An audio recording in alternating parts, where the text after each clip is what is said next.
Hey guys, welcome back for another video. I had said I was going to do a short video on winter sowing.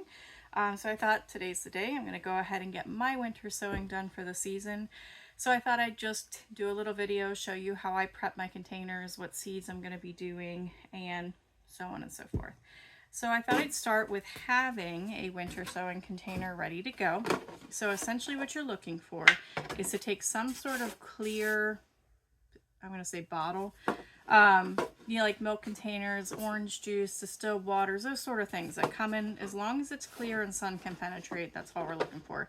Because what this does is creates like a mini greenhouse for your seeds. You want to cut it through, but you want to leave a part attached. That way you can actually work with it. You want drainage holes on the bottom, so that way as it snows, rains, whatever is happening in your climate, it has a place to drain and doesn't drown your seeds. One year I had done this and my drainage holes were not good enough and the thing filled with water. I didn't get any of those plants, of course. And then you'll need some duct tape to tape it apart. I use garden marker to write on the bottle. Also just to show you, like, if I can find my camera, it's literally called garden marker. The nice thing about these is they tend to last longer actually than Sharpie, especially when exposed to water and sunlight. So I use this. I also put plant tags inside. So I write out what I'm growing. I put a tag inside, I write it on the outside, and then I stick it outside. But that's not necessary. I just do it because I found that sometimes even with the garden marker, it does fade too much. I can't remember what's in there. Obviously seeds, and then you'll want some soil.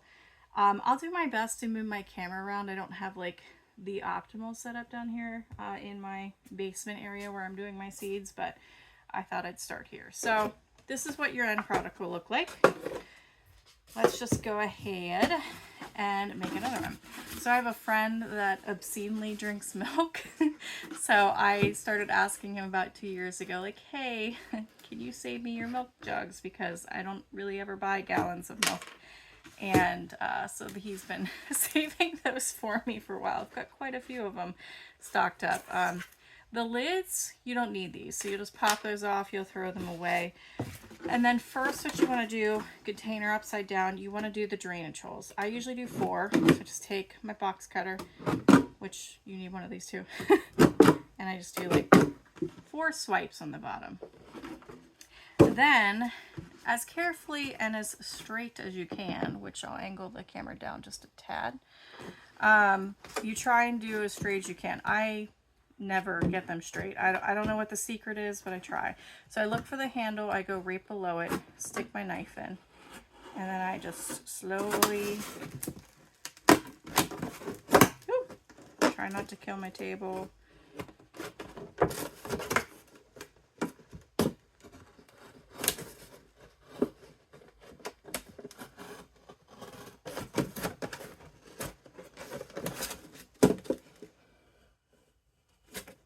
And then you stop when you get to the other side of the handle. So that way you have a workable container.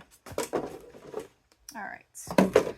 So the next thing I want to do then, assuming I'm going to start actually filling these up and planting them out, is you want to take the sows that you are winter sowing.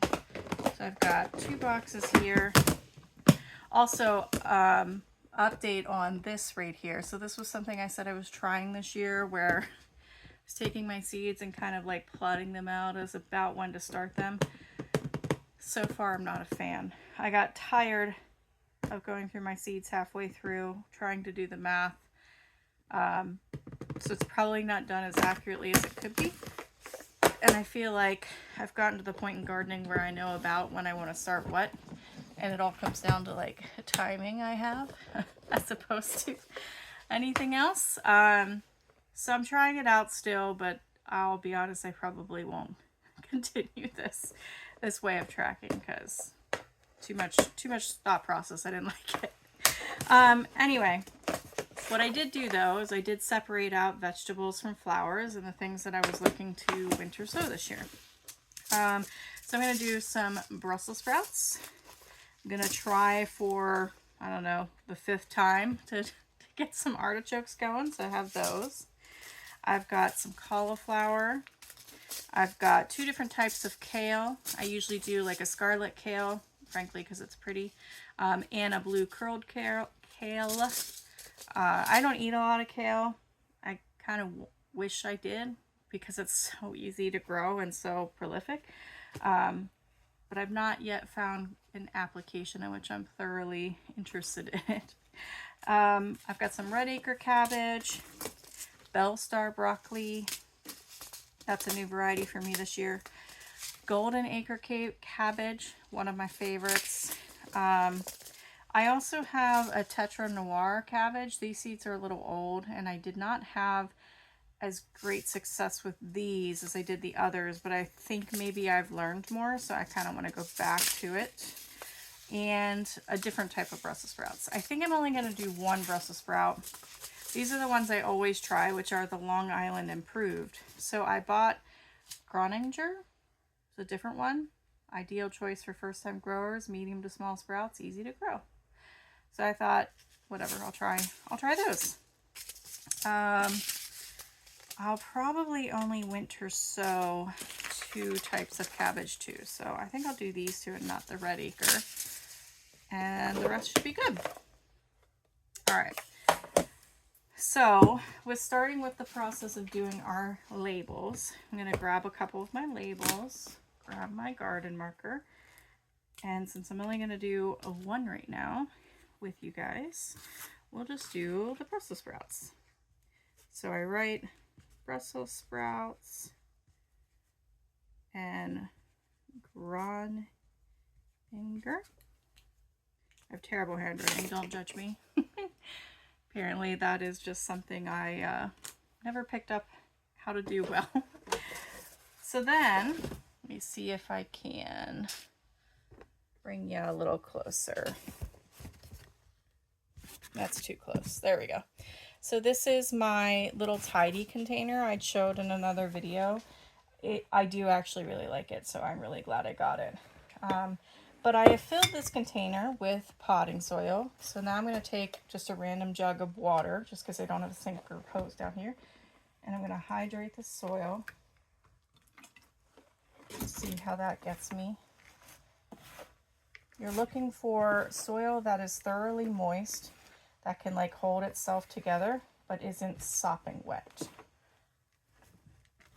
I think we're close, but not close enough.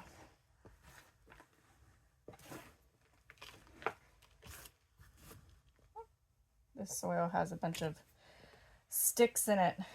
Not a huge fan, but it's what I have right now. Yeah, see, it's holding together a little bit, but I need a little bit more water. This corner is more dry.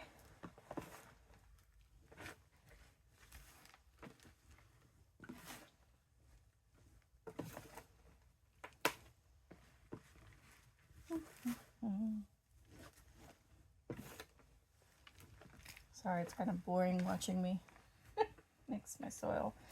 Is what it is. All right, so see how I can squeeze it and it like holds its form, but it's not dripping water? That's what you're looking for.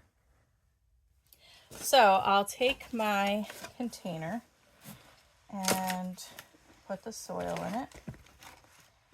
I like to be frugal about my soil use as well. Like, you want enough soil in there that it doesn't, you know, it's not so shallow that the soil just freezes and stuff has a hard time growing. But I also don't fill it to the top because I, like I said, try and be a little bit frugal with my soil usage.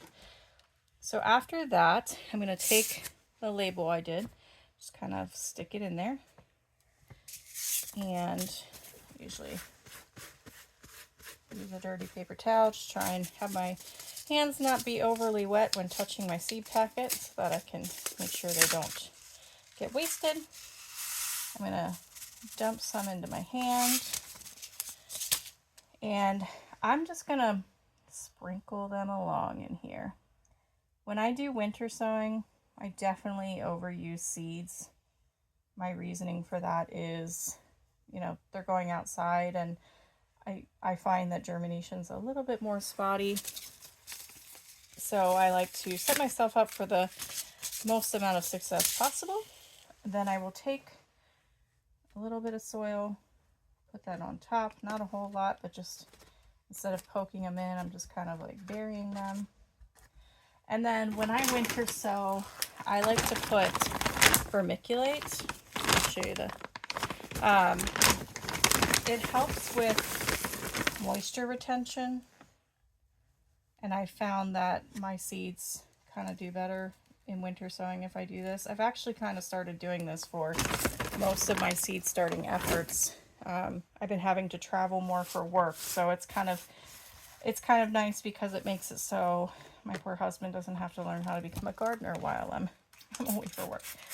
And then we're gonna spray the seeds in. I'll make sure they're thoroughly in there. Okay. Then I'm gonna put this closed. I think I'm just gonna write Brussels sprouts on the container, like right here.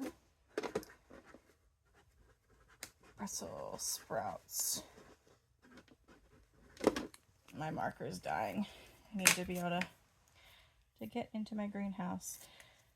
Then I take the duct tape and pull a long piece off, because when I've tried to wrap it around the bottle, I actually had a harder time.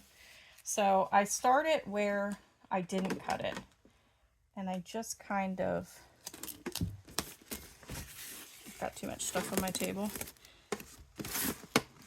Line it up. Oh, my label didn't stay in. There we go. Line it up, wrap it around, and then I kind of press it into place. Now it looks like this corner got a little messed up, but it feels like it's sealed. Yeah, so I think we're good. And then that's it.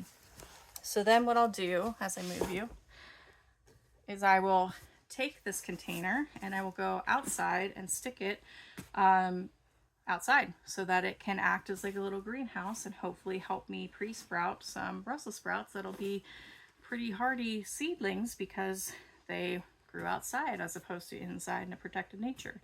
I have a spot in my garden. I try to keep it close to the house because the house creates like a little microclimate where it's a little warmer than if you just stuck it in the middle of like your yard or something.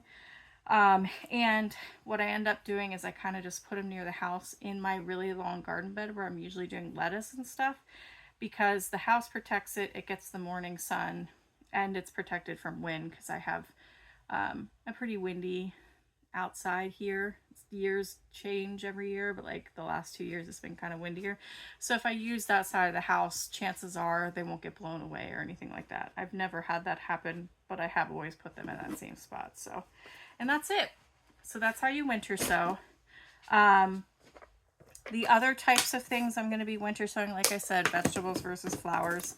The main things I'm going to winter sow flower wise, I've got a couple different poppies. So I have the Lawrence grape, I have the Hungarian blue, mother of pearl, which I actually might not, no, I'll probably do the black swan. And then I'm going to try and do some columbine. These are pretty old seeds that I have, but I figure what the heck, I'll try it. And some verbascum lilian. So those are the things I'm planning on winter sowing this year. Hope this video helped. Hope that potentially gave you some information. Maybe you'll want to try it this year. But anyway, thanks for watching.